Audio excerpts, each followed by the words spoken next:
So Drew, how's it going? Great, dude. I am pumped to talk to Justin today. This guy is exciting. We've talked to him a couple times in the past now, and I think learning more about his business, his brand, his journey is going to be really interesting for the listeners. Like they're going to learn a lot about what that journey was, how they went from figuring things out to scaling from small brand, medium brand. Now they're heavy hitters against Crest, some of the biggest brands that are out there.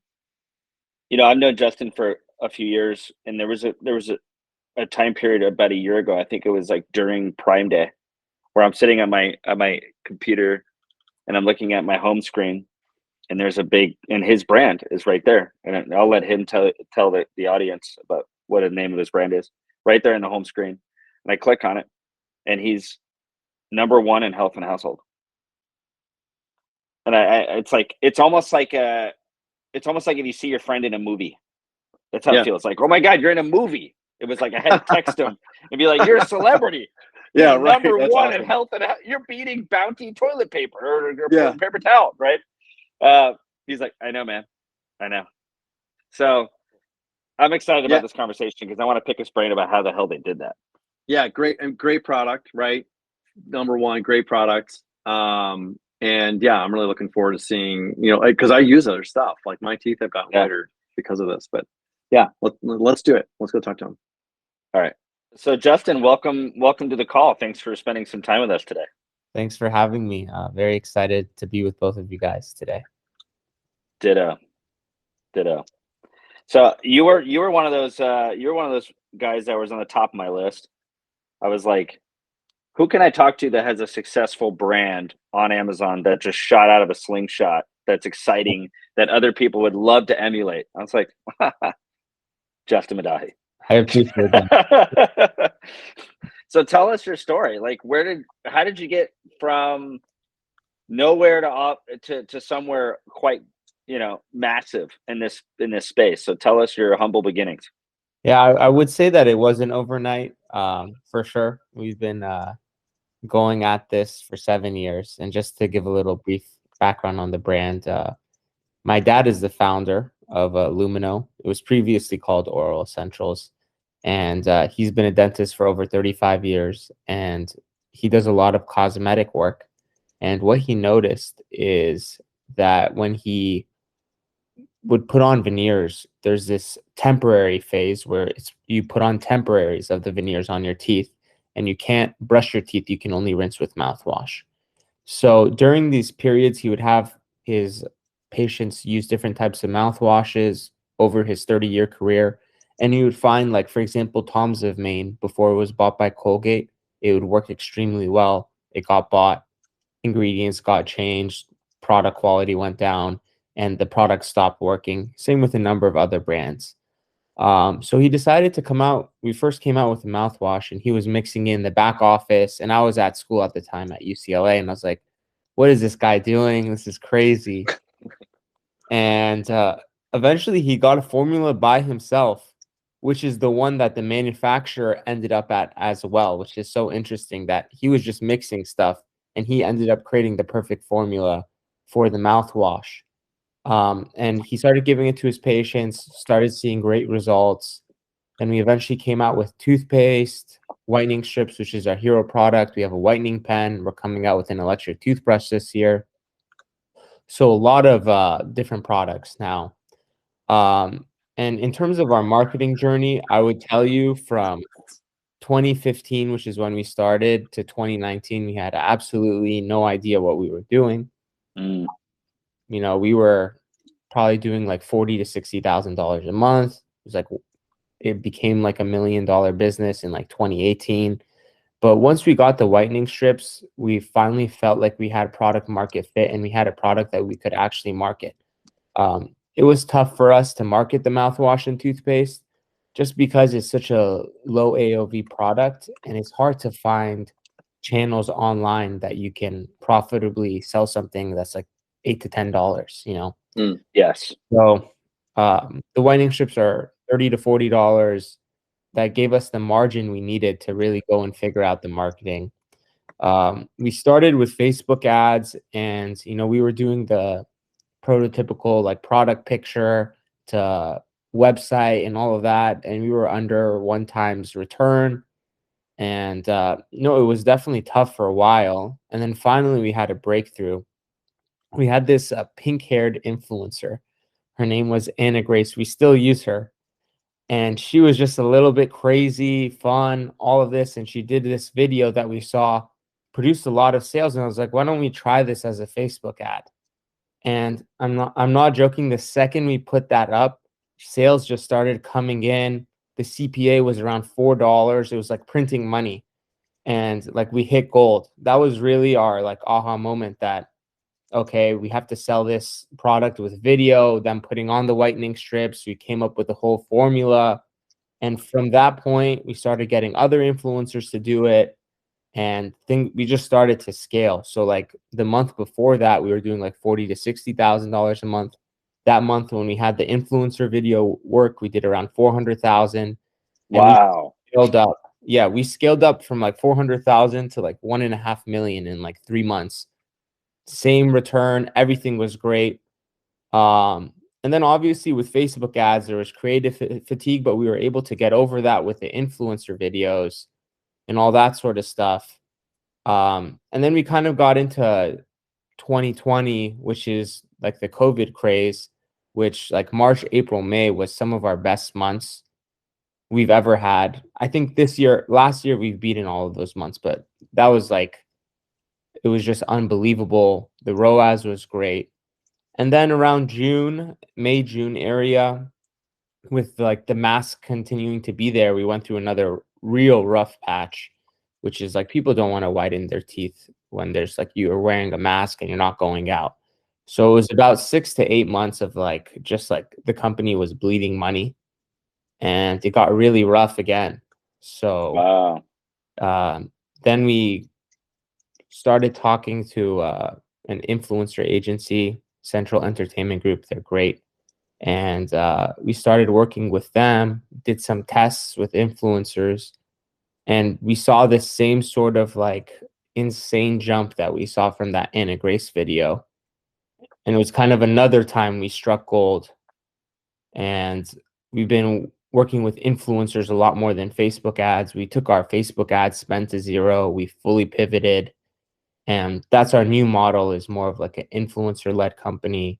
We're doing $4 or $5 million a month, some months more, and it's definitely been really solid. And we're also in retail now, Target, Walmart, Sprouts, Whole Foods. So we really have a lot of focus on our business. I would say nothing about it was like an overnight success. There was definitely a lot of struggle in it. Worked super hard, really was analyzing all the time. And all those times that we struck gold was because we kept our eyes open. We were willing to test.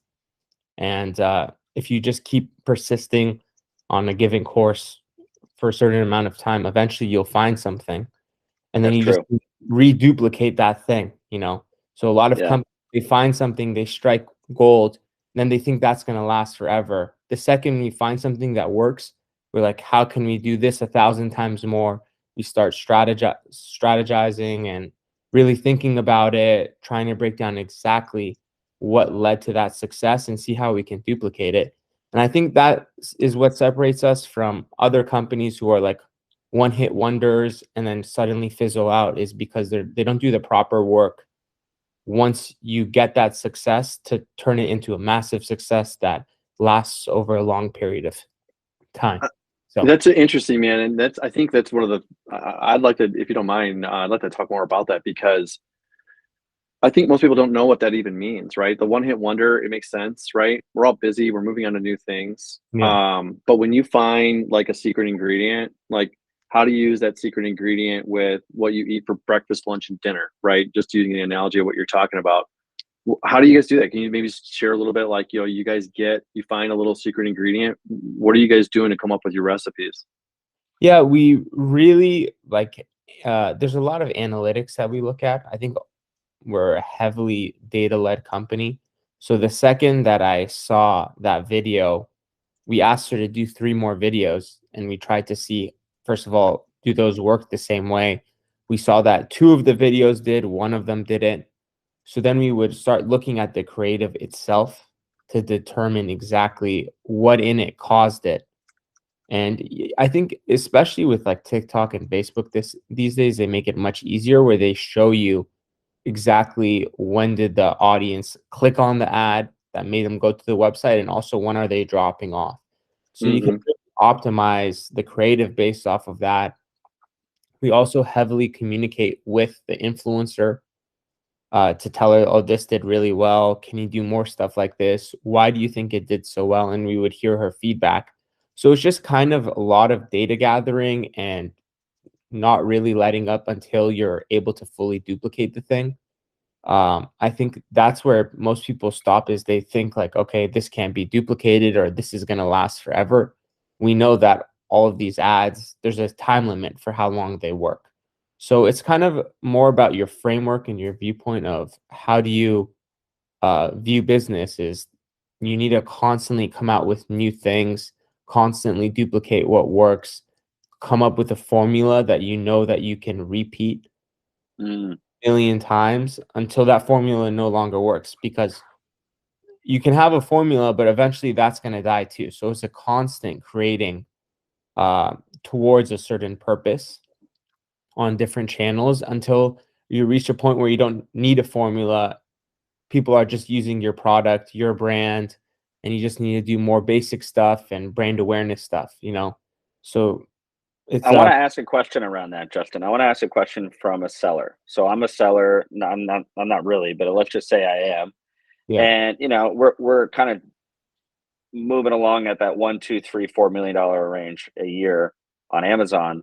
What would you tell me when it comes to the influencer game? What advice could you give me that you've learned about how to play the game, how to find influencers, how to compensate them? There's just so much to this. I think we need to dive into it a little more because it's kind of a massive, overwhelming ocean. Yeah. So the first thing I would tell you is you should definitely work with an agency that has a group of influencers that you think fits your target demographic. That takes away about like 50% of the guesswork and 50% of the struggle, because they can just give you instant access to a certain group of influencers. For us, it was health and wellness influencers. We kind of own that space completely. And our agency was the one that had all of the contacts, has worked with them, has worked with other products in different categories that are like just exactly the same positioning as us, and have seen success with them. Um, I think it's going to be tough if you want to go and find influencers and do all of that stuff on Manually. manually. For TikTok, I think that's definitely the way to do it because no one has figured it out yet. But there definitely is agencies that have figured out Instagram influencers, as long as you have the right product market fit and stuff. And what And about quantity though? Like, do you believe quantity versus quality? Like, just go for it. Like, I think you need get a balance between the two. You need larger size influencers, and you can test with a small amount that are, the agency will tell you these are just like steady performers that have performed over 5 years. We did a first test with 5 influencers, and he was saying like, we know if one of these influencers perform, we can make this work, because they were like the tester influencers that they would work with. And and for what's us, the all of size them, audience on that? Let me yeah, just. it's about 200K to 500K Oh, followers. okay. So they're Yeah, not massive. They're they're not middle. massive ones. Yeah, those are like the middle ones that are just solid. They have a niche sort of thing. Um, yeah, I would say that's really the way to do it. And then you're going to need a quantity and you're going to need a quality if you want to make things work. So, Mhm. but I would first say find an agency, let them give you a sort of like test plan, do that test plan, see the results. Because external marketing in the end, especially if you're an Amazon seller, is the number one way to grow. Amazon PPC, listing optimization is only going to take you so far. There's more and more competition on Amazon every single day. So you need to find a way to separate yourself in the mind of the consumer. And the only way to do that is through branding and external marketing. Mm-hmm. Yeah, it's interesting, man. I'm just like kind of summarizing everything you're saying. It's like, you had a low AOV product. This stuff would all fail if Yeah. you're still on that low AOV product. You had to have something that had the margin to Yeah. support this. Then you found your secret ingredient, Yeah. which made your CPA cheap. Yeah. And that's just testing and iterating and testing. Yeah. And now you're past all that stuff. Now you're like, well, hey, how do we just like put this on rails, right? Yeah. Like you're getting the right agency and doing those. That's awesome. When you're like kind of thinking about that influencer relationship, and you're still trying to figure out that secret sauce, that secret ingredient, what is that conversation look like? Like, what kind of things are you asking them? I mean, you're showing them the data, right? So you had mentioned before, like you're going to show them reports, you're going to give them your insights on like you guys deconstructing the content and trying to figure out what you think the themes are. Well, how are you sharing that with the influencer, and what are they sharing back with you? Yeah, so we give them a creative brief that kind of explains the purpose of the brand, what we've seen has worked, all that sort of stuff. And then we kind of ask them, like, how do you think your audience will like the product? You know, they're experts with their audience. So you need to give them enough creative freedom to do it and just give them those key points, key selling points, key propositions to them for them to put in the content. I don't think there's an exact science to creative. It's kind of like you just want the video or ad to feel as organic as possible while getting the points across about the brand. I think is the Mm-hmm. best way to do it. The more you try to control creative, it can kind of feel forced and stuff. So kind of there's a balance between having that freedom and then showing the before after, if you can do a before after for your product, or talking about the science, or showing a product demo of the product, or giving a testimonial, whatever it is, you want to just incorporate it in an organic way. And what about the size of the macro, micro? I don't even know the different definition of what macro, micro influencers really is when it comes to audience size. But have you done any testing with like large quantity of videos, but with like 50,000, 60,000 size followers? Yeah, I don't think there was this huge like hype train on micro influencers. I think they're good for certain types of brand. For us, we want more of those key opinion leaders, which are the ones with more followers. So kind of all of our influencers are in between the 100K minimum to like 6 million followers type range. Because they have clout. Yeah, they have clout. There's people that follow them for a reason, so that means they're doing something right the more followers they have. And none of these people are celebrities or anything like that. They're more like health, wellness, lifestyle influencers. So yeah, that's really, I think, the best size. Obviously, there are like diamonds in the rough with like 20, 30, 40,000. But this whole quantity game and all of that sort of stuff, I think is a formula that no longer works. Same with the one that we're currently using. It's not going to last forever too. So we're always trying to find something new to do while we're maintaining what's working for us. So, because we can cut this too, Justin, I'm just curious, and so the video person needs to cut that piece out. But like, you don't have to answer this if you're not comfortable with it.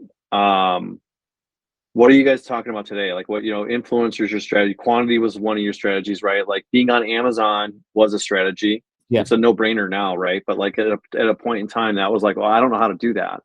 Yeah. So what we're talking about today is a retail strategy. Definitely, we believe that not always having to generate all the momentum ourselves, like how D2C companies are built, is you constantly have to drive in new customers and stuff. Retail, there's new customers that buy your product just because you're on the shelf. So retail is one strategy. We're really trying to figure out TV as well. I know it's an older type of kind of media, but we believe for like as a way to get brand awareness, and when you have mass distribution, that's really the way to go. And that's after you're in a lot of stores so that it's available everywhere. Yeah. So I think that's really the main thing. Obviously, TikTok, everyone is trying to figure out TikTok. We've had some successes there. It's kind of hard to really figure out what causes it, So what platform have you had the most success? Yeah, Instagram and Amazon are really our bread and butter. We believe that our demographic is really on Instagram and loves to buy our product. Same with Amazon, the PPC, DSP, all those sorts of services, we get really above average ROAS compared to other brands in our category. Yeah, makes total sense. All right, I have a question. We're going to cut this part because I'm reading because I got to go back to my questions. Oh yeah, this is a good one. Yeah, good question here. It was good stuff, by the way, Justin. That's like all that is like really. I mean, I'm starting to like unpack that just to learn more about it because, the way that you're articulating is very clear, right? Yeah. And you're also describing it in terms of your journey, right? Yeah. Like kind of like set the stage for where you went, where you are. Yeah. You guys are now at a different level, but I think the folks are listening and like hearing, how are you thinking about influencers? Because that's that next level for that. Yeah. Customer moving up the revenue tranches. How do they do that? And how do they be thinking about it? That's good. Yeah. Yeah, definitely. I would say influencers is a higher, how I thought about it is like the bottom type of marketing that works is like PPC, Amazon, which is like here, it'll only take you to a certain level. Then there's like paid social. So Facebook ads, TikTok ads, there's a certain ROAS that you'll hit. There's a certain type of scale. And you can't really build like a next level brand on just paid social. Then I would say influencers is the next level ahead of that, where you can build a brand on it. Fashion Nova, Revolve, a lot of these fashion brands, some skincare companies have been built just on influencer marketing. And then there's the level above influencer marketing, which is like the PR TV area, where it's just like mass brand awareness. There's sort of this mystique to TV that like you're really a big name brand if you're on it. So we're trying to go to that next level, which is like people talking about our brand and seeing us on TV, billboards, all that sort of stuff. So there is still traditional media, I think, is a very important part of your like brand evolution and does take you to the next level. There's just all these other steps. And, we still do a lot of PPC. We still do paid social. We are doing a ton of influencer marketing. So it's not to say that you shouldn't be doing those things once you reach that level. It's just there's stepping stones to the next level of marketing that you can do that you can really get a great return on. Yeah, we were just talking with Aaron Cordovez about this. He's pretty successful. And in his space, like the different spaces that he goes after, I mean, he's competing with big brands, these big, you guys are too. Like Crest, you compete with Crest. These are $1 billion brands. Yeah. Yeah. And they've been around for decades. Yeah. Yeah. And they've had that product in the market for a lot longer than you. Right. And they have the ability to go buy brands, and integrate them into their business. Yeah. Like, you another level, right, for them. But yeah, it's really interesting to hear like what you're able to do and what you're able to carve out in terms of competition. Because I think it's encouraging to hear people think like, well, fine, you're in the same market as Crest, but you guys are really keeping them on their toes. Yeah, definitely we are. We're a bunch of we're a small group of people that are really motivated towards one purpose. And, for all of us, this is our lives, so I think that's what separates us from a lot of these legacy brands is, this is all we've ever known for 7-8 years.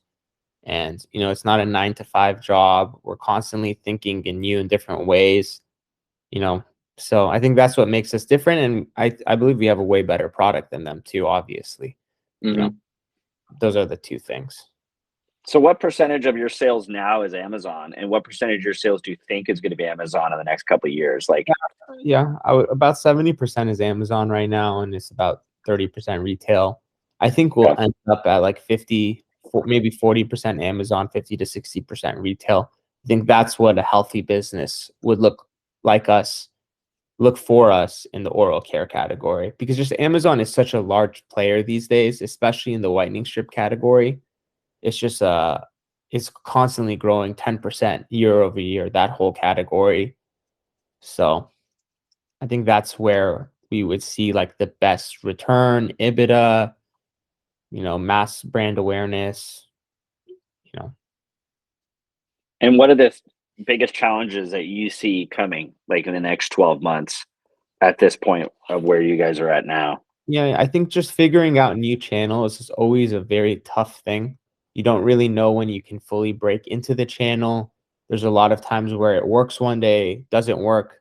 Like for example, with Facebook ads, with smaller companies, like one day you can get like 11 purchases on Facebook, and the next day you can get 0 purchases. So it's a lot of Yeah. up and down gyration, roller coaster. So being able to get a new channel that you can scale, that can deliver $1 million at least a month for us is really our goal. And, that's a tough thing to figure out. I believe once we figure it out, we can scale it past that. But you don't really know exactly when you get that breakthrough, how long it lasts for. There's so many different things you need to look at in order to know that you can really scale a channel. So that takes about a year. So I'm thinking about growth right now, and like, we really just awesome conversation around marketing, right, and marketing growth. But what about the product pipeline, right? Because that's the second part of that equation of growth. What are you guys doing to think about like expanding your catalog? Whether it's very like, what is that for you guys? Yeah, we're coming out with an electric toothbrush. It's going to be like a bamboo handle and more of an eco-friendly toothbrush. There's going to be also different colors and some other things that make it special. That's really what we think is the next big product for us. It has the right AOV for us. It's something influencers can market. It sells well on Amazon, big category. So that's really the next product we're focused on. We don't really believe we need more products. It's more about just getting our product into more hands. Um, that's really our strategy. We're trying to,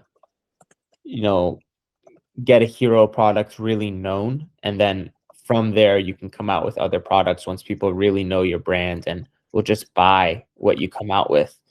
A lot of other companies, I think, make the mistake of coming out with as many products as possible when they're smaller, just to get more people to use the product, and they kind of disperse themselves. They don't really get a hero product, which I think is a key thing to building a brand. You need to be known for something. The consumer has to know you for one thing or a claim. So that's what we're focused on with our winding strips. Yeah, cool.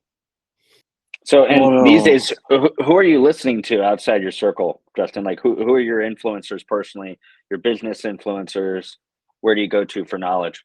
It's interesting. I used to be a big fan of listening to a ton of podcasts and all that sort of stuff.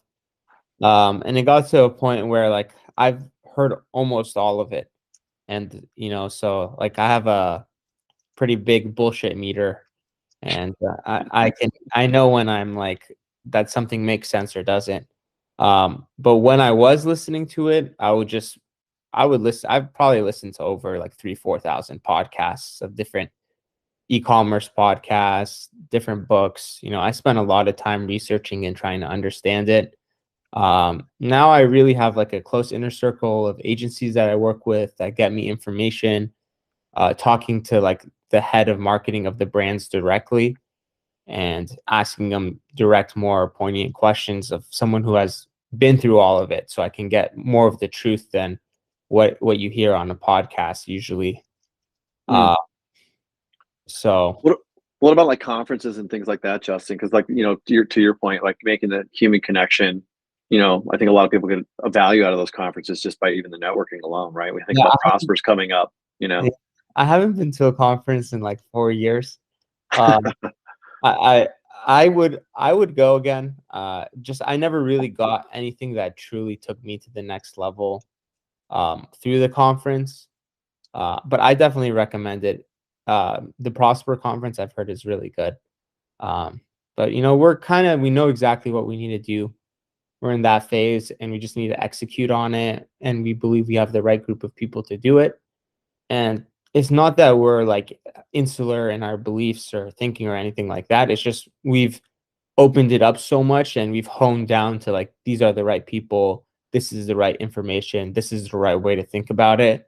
And anything really else to us is just not going to be right for us in oral care. A lot of the strategies that you hear at the conference doesn't really work for an oral care brand. It's a very unique category. you know, people think about it in a different way. They don't really think about it at all, is actually what makes it unique. Is you just use your toothpaste, mouthwash, whatever it is, you pick it up on the shelf, usually the same one that your parents used.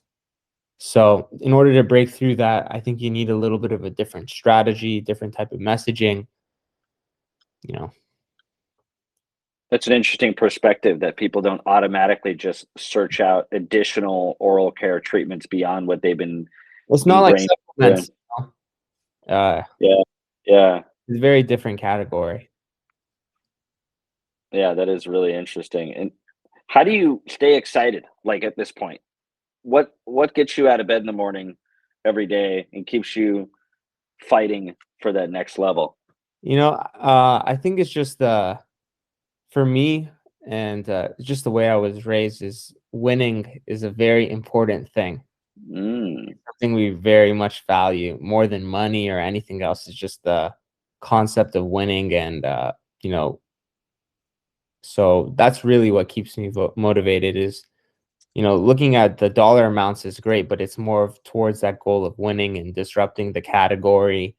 And, you know, you had this whole purpose and goal that you've put together, and every single day you're getting closer to it. So, you know, I'm not really a person who enjoys the journey type of person. I've never been that. I am more like to just, I enjoy it once I'm done with everything, and then I go on to the next thing. So there's some people who like the journey and like all of this stuff and really enjoy it. I'm more of like, I like to put my head down, work towards the goal. I get the goal, then create a new one and go for that. So I'm the same way.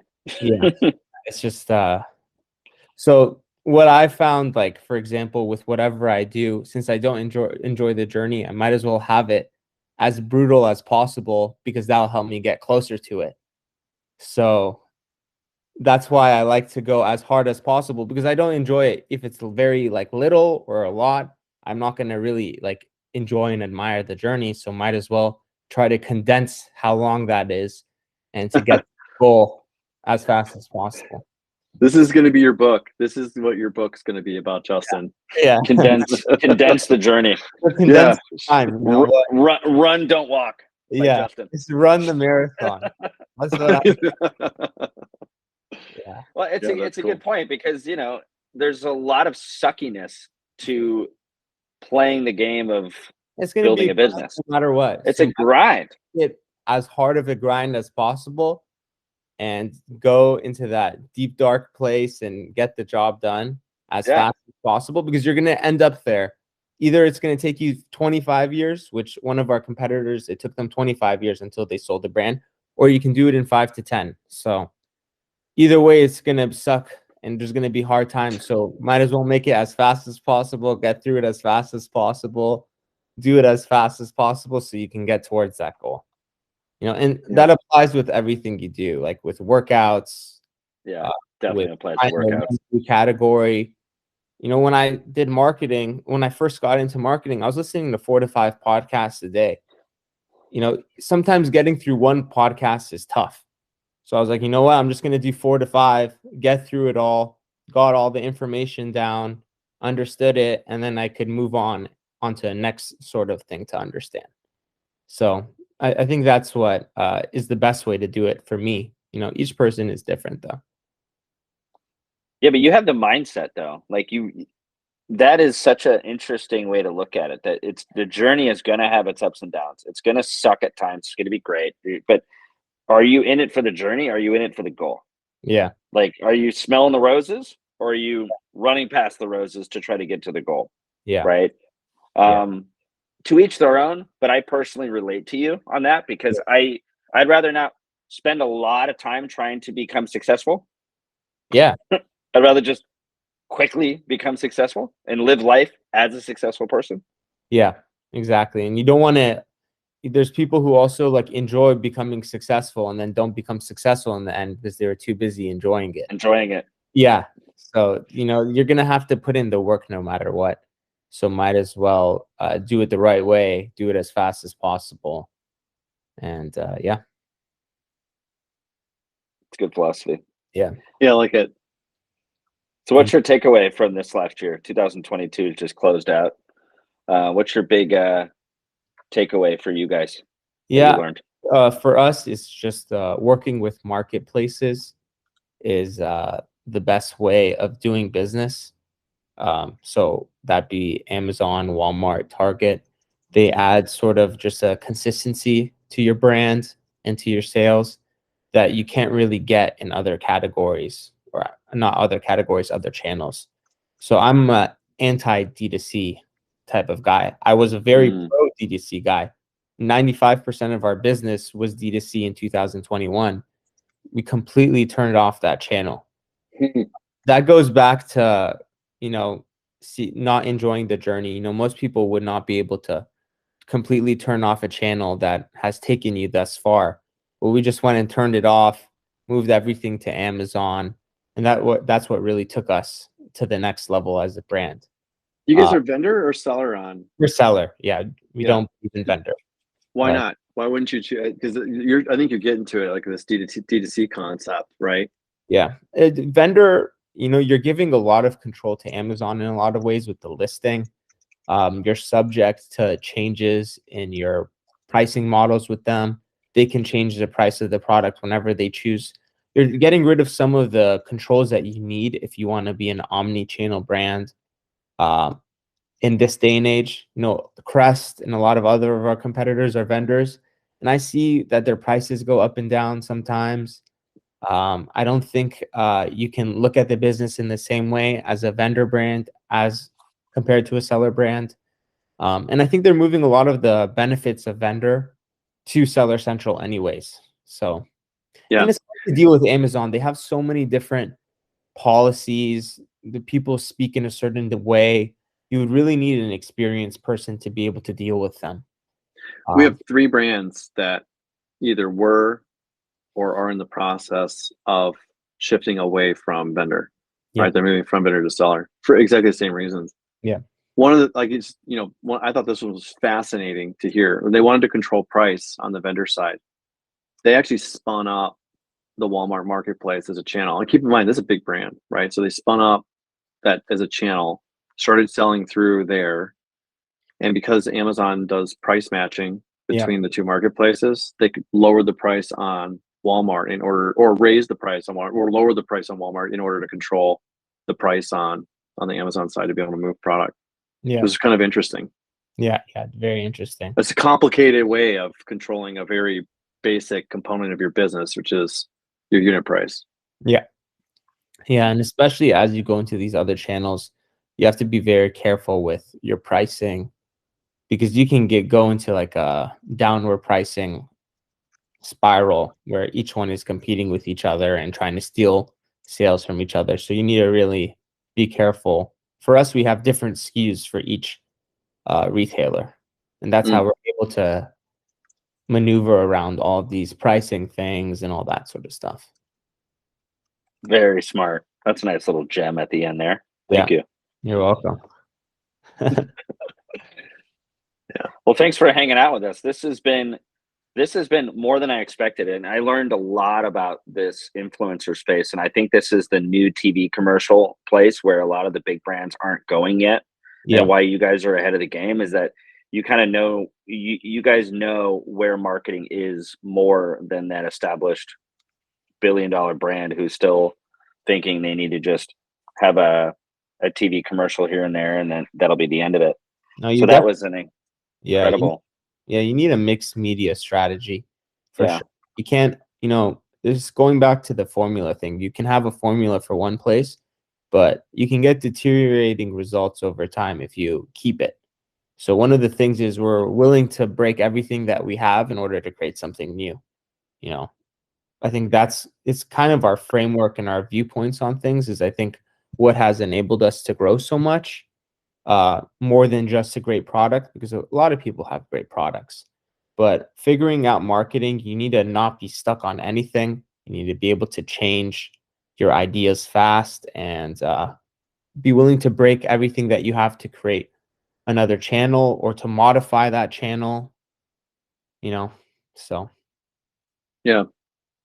Awesome. Yeah, that's great. Yeah, it's been great, man. This is a really great chat. Not only did I learn a lot, but like just the way that you articulated it, like you piece things together in a really nice way. Oh, I appreciate that. All right. Well, thank you All right, guys. Justin. Had a great time. Awesome. Thank you for joining us, man. All right. Thanks, Justin. Bye. All right. See you, All right, man. bye.